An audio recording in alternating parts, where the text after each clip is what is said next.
जैसा कि अभी तक आपने पढ़ा है उसके आगे मैं आपको बता रहा हूँ।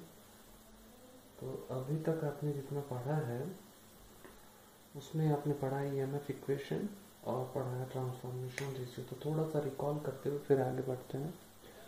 तो जो ट्रांसफॉर्मर का ईएमएफ इक्वेशन होता है ये बहुत इंपॉर्टेंट है और इसका फॉर्मूला ये होता है, यही डेरिवेशन है आपका। ठीक है, तो इसको आप जरूर याद रखिएगा, इसको याद रखना है और इसका डेरिवेशन याद रखना है। इसके बाद मैंने आपको जस्ट पढ़ाया ट्रांसफॉर्मर का ट्रांसफॉर्मेशन रेशियो है टर्न्स रेशियो, जिसका फॉर्मूला आपको ये आया था। ठीक है, यहाँ पे करंट की जो वैल्यू है वो I2/I1 और इसको K से रिप्रेजेंट करते हैं। छोटी छोटी चीज़ें जो जितना आपके एग्जाम में आएगा।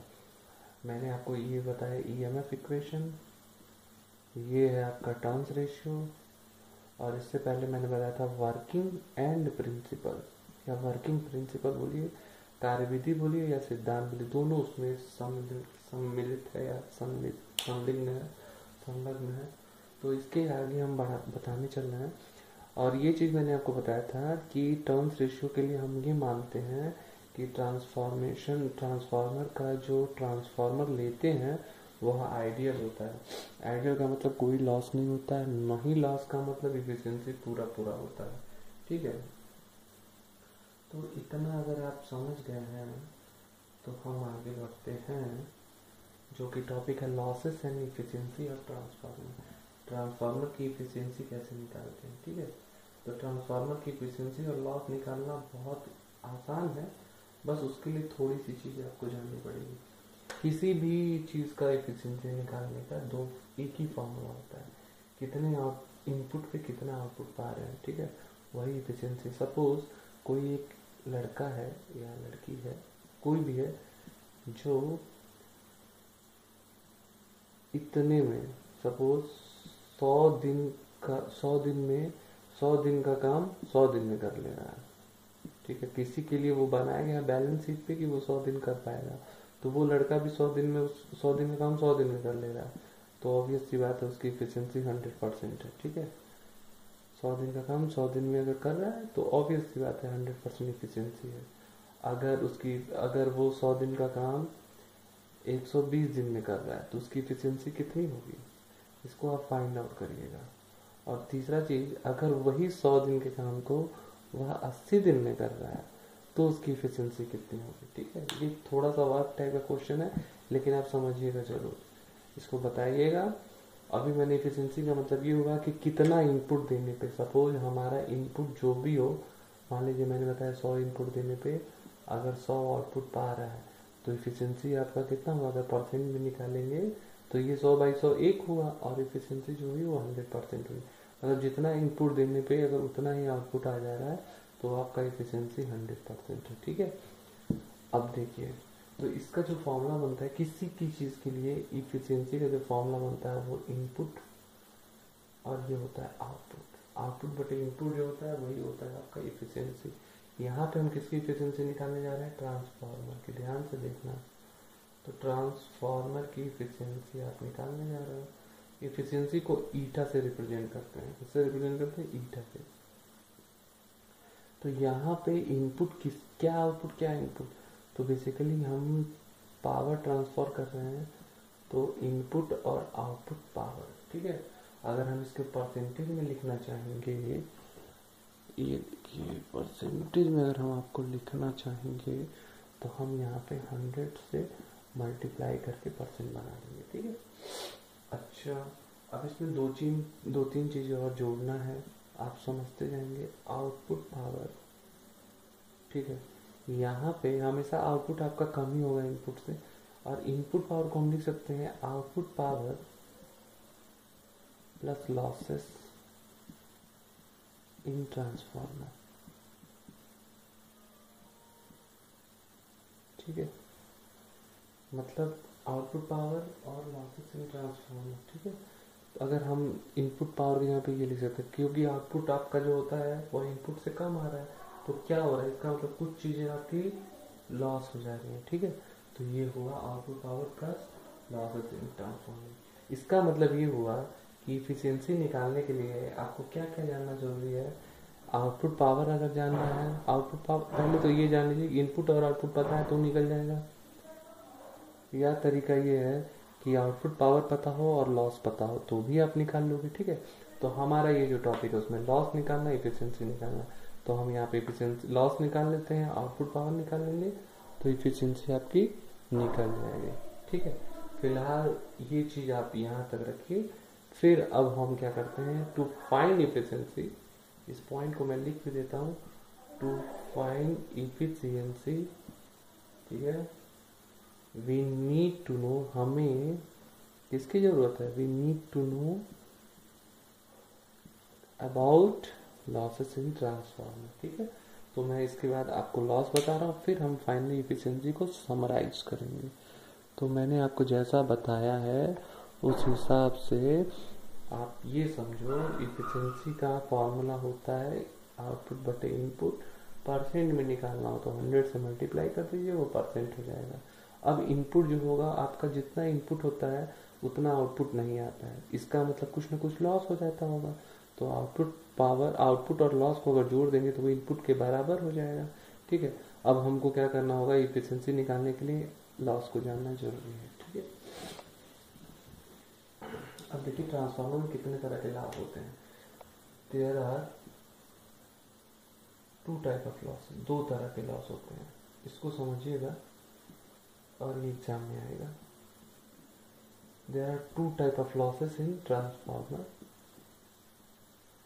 ट्रांसफार्मर में दो तरह के लॉस होते हैं। ठीक है, पहला लॉस जो होता है,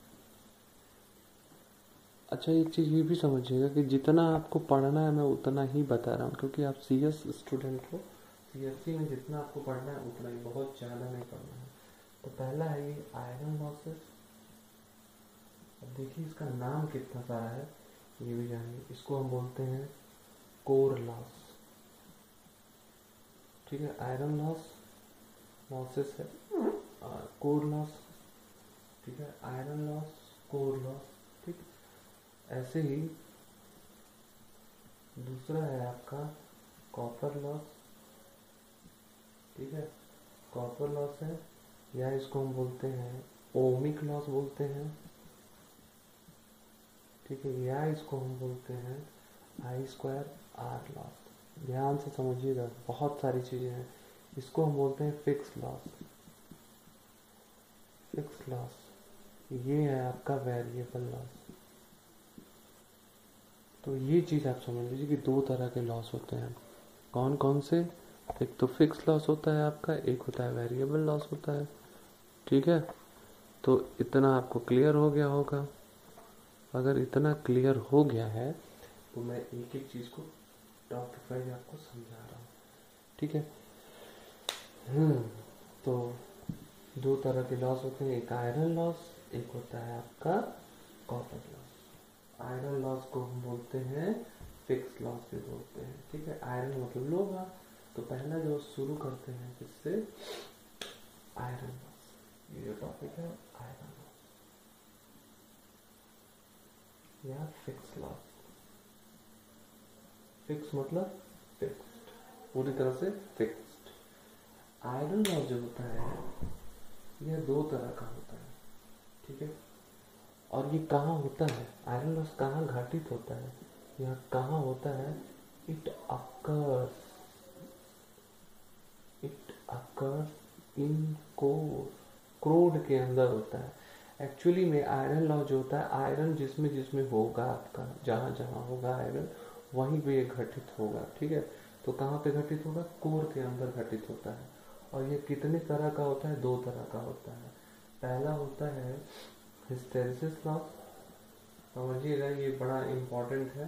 ठीक है, तो पहला होता है हिस्टेरिसिस लॉस, हिस्टेरिसिस लॉस, और दूसरा जो आपका होता है हिस्टेरिसिस लॉस, और दूसरा है आपका एडी करंट लॉस। ध्यान से समझिएगा। ठीक है, थोड़े थोड़े में ही आपको बताना है, बहुत ज़्यादा नहीं बताना है। फिजिक्स में भी जितनी आप इसमें पढ़ रहे हो ये सभी चीज़ें आपको फिजिक्स में भी पढ़नी है, तो जितना आपको मैं बता रहा हूँ उस चीज़ को ध्यान से समझिएगा। ठीक है, ये बहुत इम्पोर्टेंट है। ठीक, तो दो तरह का लॉस होता है, आयरन लॉस और कॉपर लॉस। आयरन लॉस जो होता है वो दो तरह का होता है, हिस्टैरिसीस लॉस और एडी करंट लॉस। ठीक है, अब देखिए hysteresis loss, hysteresis loss, hysteresis loss, hysteresis loss जो हुआ वो क्या होता है इसके बारे में आपको बता रहा हूँ। जब किसी वाइंडिंग में, जब ट्रांसफार्मर की वाइंडिंग में एसी धारा प्रवाहित होती है तो जो कोर मटेरियल होता है, क्रोड मटेरियल जो बीच का मटेरियल होता है, वह क्या होता है, एक बार चुंबकन होगा उसका और एक बार बीच चुंबकन। जैसे अगर मैं आपको समझाना चाहूँ तो मान लीजिए ये कोर है और ये वाइंडिंग इधर से है, ये वाइंडिंग इधर से, तो फ्लक्स इस तरह से होगा, एक बार इधर से जा रहा होगा, एक बार इधर से आ रहा होगा, जैसे फ्लक्स ऐसे मूव कर रहा है। ठीक है, तो एक बार ऐसे मान लीजिए यहाँ से दिख रहा है आपको जा रहा है, यहाँ से दिख रहा है आ रहा है। ठीक है, तो हम इसको इस तरह से बोलेंगे कि जब एसी धारा प्रवाहित होती है तो ये आना और जाने का मतलब ये हुआ कि एक बार अट्रैक्शन हो रहा है और एक बार रिपल्शन हो रहा है। इसको हिंदी में बोलते हैं चुंबकन और बीच चुंबकन बोलते हैं। इसको इंग्लिश में बोलते हैं अट्रैक्शन रिपल्शन, तो आपका साइंस का लैंग्वेज नहीं हुआ, इलेक्ट्रिकल के लैंग्वेज में इसको बोलते हैं मैग्नेटाइजेशन, मतलब चुंबकन, डीमैग्नेटाइजेशन का मतलब बी चुंबकन, या बोले अट्रैक्शन मतलब मैग्नेटाइजेशन, रिपल्शन मतलब डीमैग्नेटाइजेशन। ठीक है, फिजिक्स में उसको अट्रैक्शन रिपल्शन, यहाँ पे आपको ये लैंग्वेज यूज करते हैं, फिजिक्स में भी यही लैंग्वेज यूज करेंगे। ठीक है, तो मैंने आपको बताया इसका डेफिनेशन क्या है, हिस्टैरिसीस क्या होता है, हिस्टैरिसीस लॉस वहां से निकल जाएगा। जब एसी धारा, मैं हिंदी में भी बता रहा हूँ, लिख रहा हूँ इंग्लिश में। ठीक है, when alternating current, when alternating current, जब एसी धारा फ्लोस, बहती है, किसमें बहती है, in the winding, in the windings, windings का मतलब या तो प्राइमरी या सेकेंडरी। ठीक है, in the windings of transformer, ठीक है, ऑफ ट्रांसफार्मर, जब एसी धारा प्रवाहित होती है, ठीक है, कॉमा लगाएंगे, the core material, the core material, the core material undergoes cyclic process of magnetization and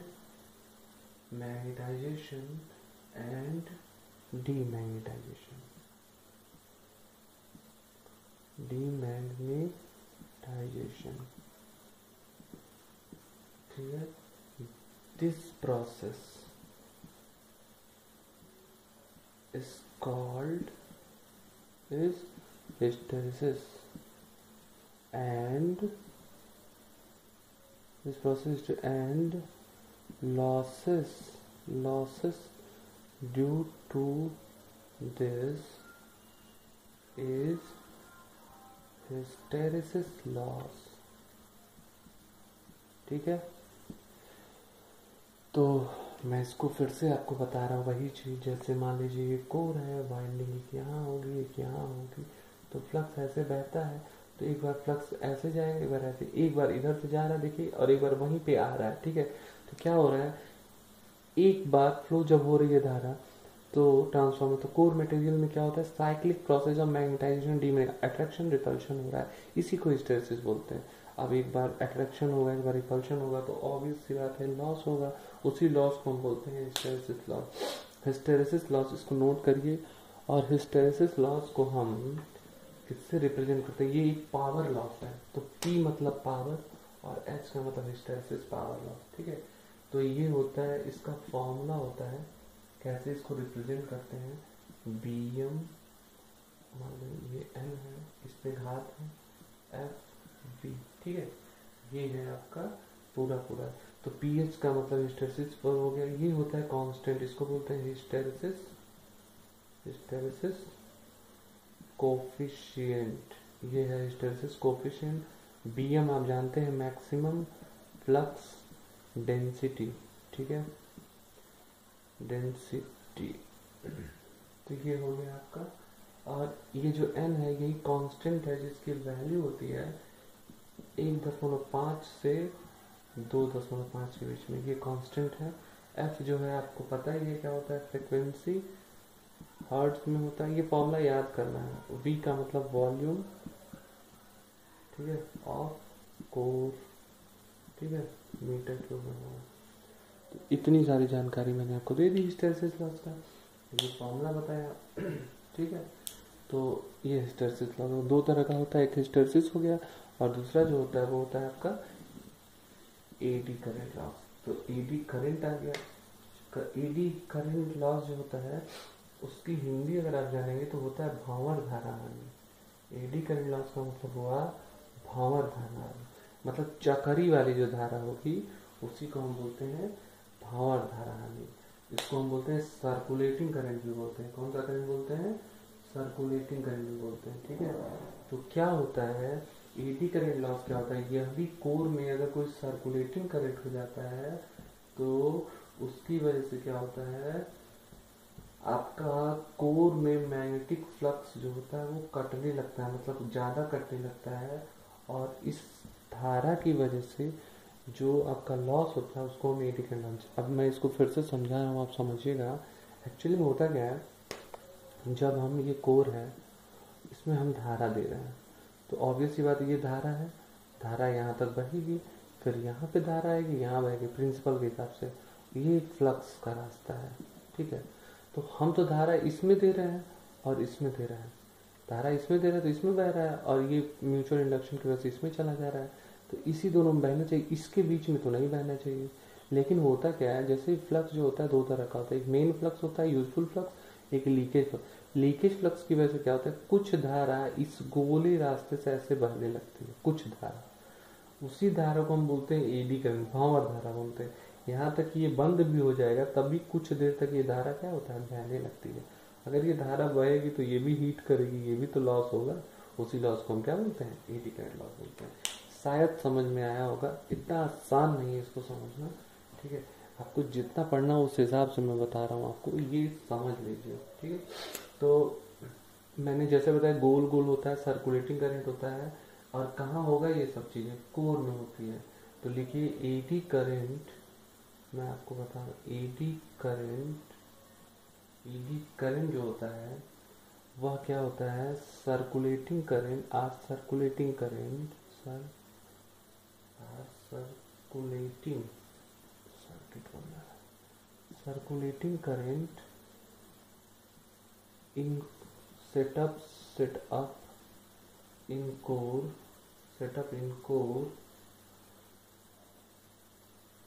these are produced, ये क्यों उत्पन्न हो रही है या क्यों कहाँ उत्पन्न हो रही है ये जानिए। these are produced due to magnetic flux, flux की वजह से, वही जो धारा हम बंद कर दे रहे हैं फिर भी लीकेज फ्लक्स की वजह से, magnetic flux cut by core, ठीक है। Eddy current or circulating current set up in core, these are produced due to magnetic flux cut by core, ठीक है। और loss due to this current, losses due to this current is eddy current loss, eddy current loss.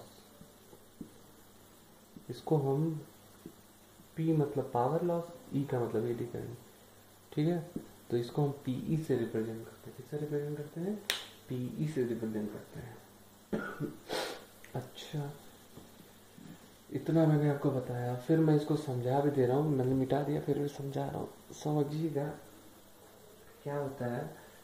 मैंने जैसा बताया कि eddy current core में setup हो जाता है। ऐसे मान लीजिए कोर है, कोर जो आपने देखा ये वाइंडिंग है, ये वाइंडिंग है, करंट यहाँ से जाना चाहिए, यहाँ से जाना चाहिए, ये फ्लक्स का रास्ता है, ठीक है। एक मेन फ्लक्स होता है, एक लीकेज फ्लक्स। तो लीकेज फ्लक्स क्या होता है, जो यूजफुल फ्लक्स होगा वो तो सिर्फ ये काम करेगा, करंट यहाँ से यहाँ ला रहा है, वोल्टेज सप्लाई हो रहा है। लेकिन जो लीकेज फ्लक्स होगा वो एक रास्ता करंट को भी दे देगा, वही जो रास्ता होता है वही रास्ता एडी करंट के लिए उत्तरदायी होता है। और अगर करंट फ्लो होगा तो आपका गर्म हो जाएगा, गर्म होगा तो वही लॉस है, वही लॉस एडी करंट लॉस है। इसको हम किससे रिप्रेजेंट कर रहे हैं, PE से, ठीक है। E मतलब एडी करंट, P मतलब पावर, एडी करंट पावर।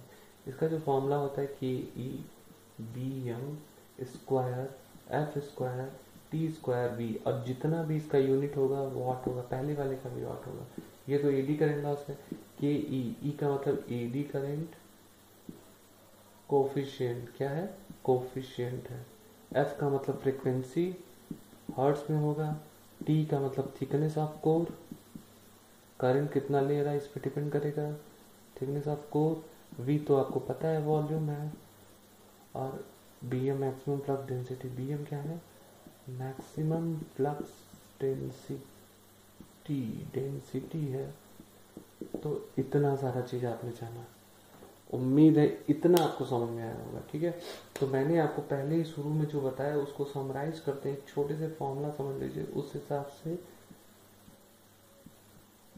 जो आपका आयरन लॉस है, P I, iron loss power में है, वह दो भागों का होता है, एक हिस्टेरेसिस लॉस, एक एडी करंट लॉस। तो पी आई बराबर पी एच प्लस पी लिख सकते हैं ना। ठीक है, तो यहाँ तक आप समझ में आया होगा, बहुत अच्छा है। आगे मैं आपको अगले पार्ट में बताऊंगा।